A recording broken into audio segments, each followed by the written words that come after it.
Hello guys, good morning. Ayan, videohan ko tong namin, labas ng bahay namin. Ngayon ko lang napansin guys na malinis na pala. Kasi kanina may nagboluntaryo kanina.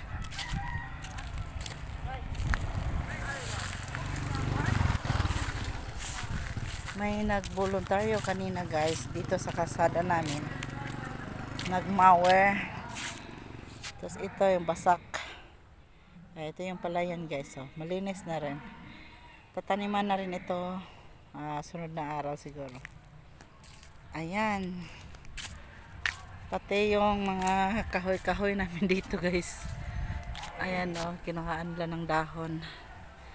Para magamit nila yung kahoy. Ayan. Yung mga sanga niya. Daming sagbot, daming dahon, patay na dahon. Yan guys, pati yung kakao dyan, wala na rin. Yun yung nagbigay ng sandong. Ano ba yung sandong? Yung lilim, ano ba yun? Pag mainit, yun ang inaanohan namin dito. Sinisilungan namin. Ngayon, kinuha yung mga dahon kasi ayan, ginawa nilang kahoy guys, pero tutubo din naman yan. Sunod na taon tutubo na yan. Ayan guys, ngayon lang ako nakalabas, sobrang busy ko kanina sa bahay. Ayan guys, mainit ng panahon, tingnan nyo, sobrang init na.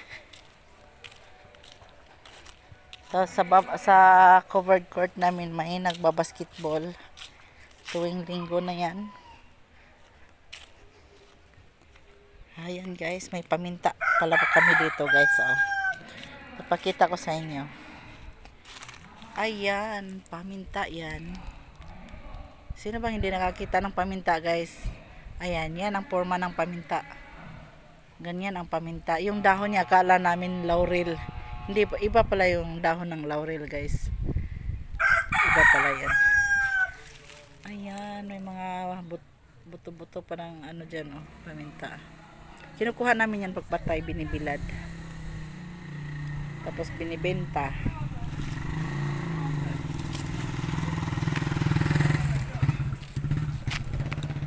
Ayan. Sinong gustong magtanim ng paminta dyan? Ayan. Paminta kayo dyan guys. Meron kami ditong bayabas. Itong bayabas na to tumubo to kasi hindi ko na pinutulan pag ako kasi naglinis dito guys. Pinuputol ko to. Tapos ngayon sabi ko hindi ko na to putulin. Gusto ko papalakihin ko. Para may kuhaan kami ng bayabas guys, diba? Hindi na kami kailangan pumunta doon sa bukid-bukid. Mayroon na dito sa tabi ng bahay namin. Ayan, katabi yan ng paminta guys. Ayan, paminta, walang patay. Ano ngayon, yung parang hindi gano siya, ka-harvest lang kasi ng nanay ko nito yung mga patay kinuha niya. Tapos ito mga bagong tubo na lang ito. Yan. Yan lang guys, magandang hapon, salamat.